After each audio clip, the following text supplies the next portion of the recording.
Hey everybody, welcome back to another breakdown of The Mandalorian, Season 2, Episode 3, The Heiress.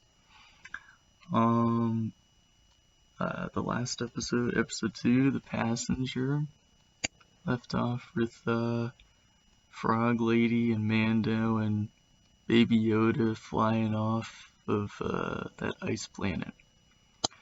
I am on Season 3, Episode 5 of The Clone Wars now, which is another Mandalore episode, so I'll find out more information there. I'm trying to catch up more and more because the Clone Wars and Rebels seem to be playing a bigger part in the show now, as of, like, this episode, really. Obviously there's spoilers ahead, and, another tidbit is that, well, they didn't use the original episode title again, but I don't feel like trying to figure out what the original title was. All I know is that it was not the same as originally announced in April. Bryce Dallas Howard directs this episode, who you might remember from Jurassic World. She plays the lady who's running in high heels against the T-Rex, and everyone's freaking out because how is she running in high heels against the T-Rex? And she also directed another episode of The Mandalorian, Chapter 4, Sanctuary, which is, it's a good episode, yeah. This one was more story-driven than that one, though, which was nice to see, comparably to the rest of the episodes this season. But out of the first 3 of the season, this one's definitely my favorite.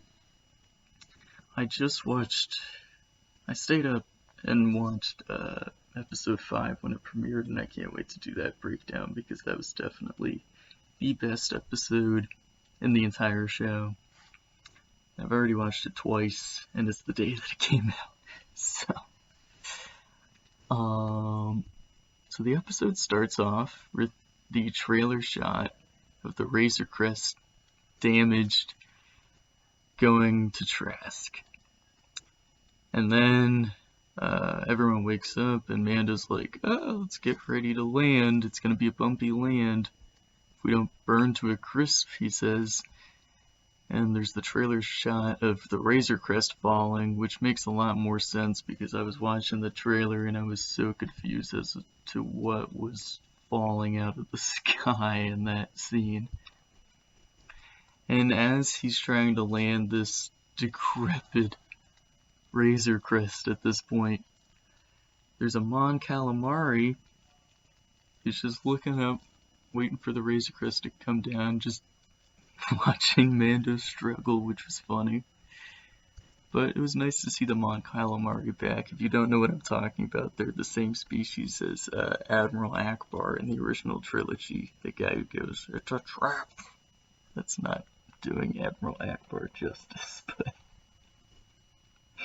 whatever. Anyway, the ship fails to land eventually, and the people of Trask have to fish it out of the water, and they're using a crane, which I'm pretty sure was an AT-AT used as a crane now, because the Empire's dead, so I guess they didn't want to destroy all of the stuff, because some of it's still really useful mechanics, so they got the AT-AT for that. And then there was the cutest, or one of the cutest moments in the entire show, was with Frog Lady and Frog, we're gonna call him Frog Man, reuniting and hugging each other. I thought that was adorable. So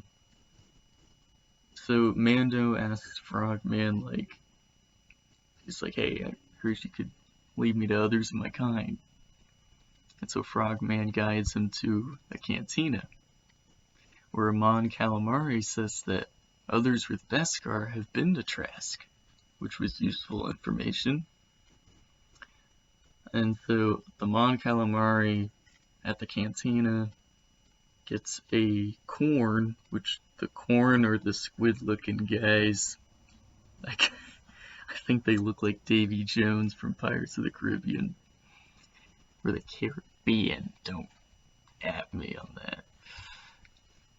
But apparently the Corn and the Mon Calamari have battled it out all the time on their home planet of Mon Calamar, but now they live in peace on Trask, which is very interesting. So, the Mon Calamari tells a Corn that Mando is looking for more Mandos with Beskar. Well, that's probably what he says, because, anyway.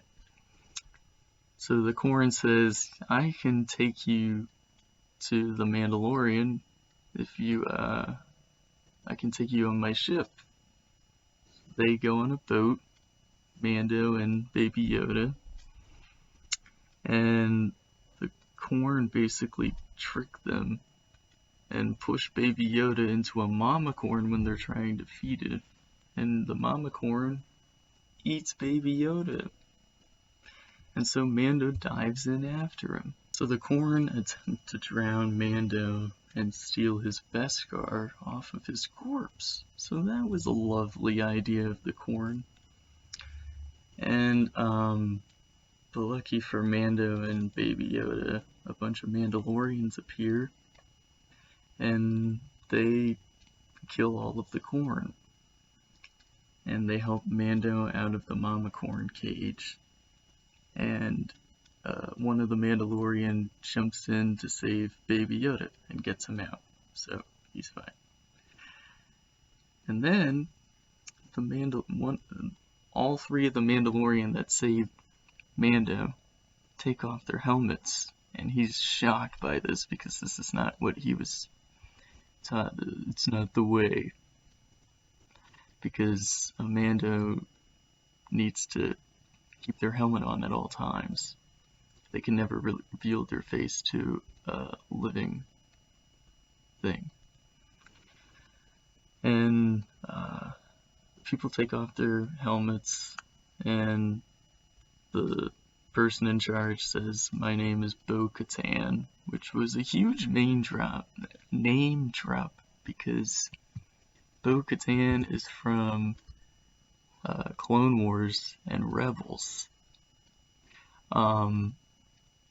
And in The Mandalorian, she's played by the same person who voices Bo-Katan in Clone Wars and Rebels. Now, I haven't gotten to anything with Bo-Katan, but I knew that she had stuff to do with the Darksabers, so I was really excited when she just showed up. That was awesome. And Mando interrogates her for a minute and is like, where did you get that armor? And people were like, oh god, here goes another Cobb Vanth situation.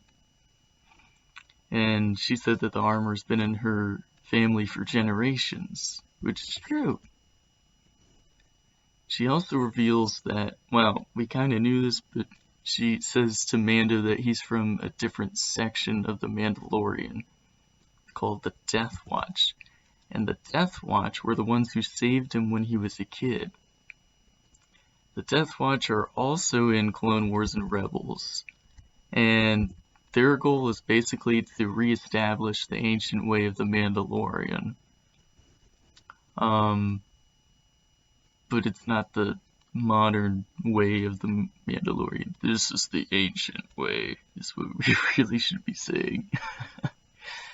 But in Clone Wars, in Season 2, Pre Vizsla has the Darksaber, and eventually I don't know how the events go, but eventually, I don't know if it's in Clone Wars or Rebels, but Bo-Katan gets the Darksaber and she rules Mandalore. So, this is a big deal that she shows up in the show. It just means that I need to catch up on Clone Wars and Rebels as fast as I can, and I'll try to start watching more. I haven't been watching that much in the past week. And Mando eventually, well, he leaves them, and then Bo-Katan and everyone saves him again, and they eat, and he's like, do you know of any Jedi, and Bo-Katan says she knows a Jedi, which everyone starts freaking out because we all know she knows Ahsoka Tano. So is Ahsoka Tano gonna show up? We're all wondering. So that was exciting. So Bo-Katan tells Mando that she'll tell him where the Jedi that she knows is if he helps her steal the weapons on an Imperial freighter. So Mando drops off Baby Yoda with the frog couple, and they babysit him while he goes onto the Imperial freighter to help Bo-Katan and everybody, which includes some awesome action sequences with Bo-Katan and all the other Mandos fighting the Imperial stormtroopers, and it's awesome. So they find the weapons eventually, and by the way, the guy who's in charge of that freighter, he's a really good actor. I want to see him in more stuff. He's really menacing, and I don't know, I would have liked to see more of his character. Obviously, we will not, because of things I'll explain later, but they find all the weapons, and Mando thinks the job is done. But Bo-Katan talks about taking control of the entire freighter, to which Mando's like, that wasn't a part of the deal.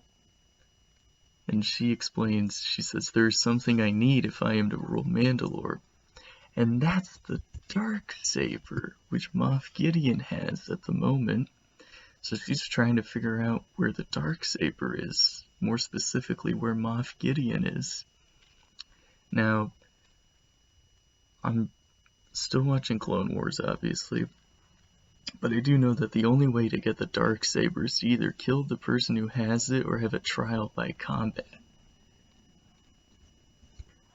So, she must have, I don't know how she lost the Darksaber in the first place, or how Moff Gideon got it, but I'm sure that'll get answered later on in the show.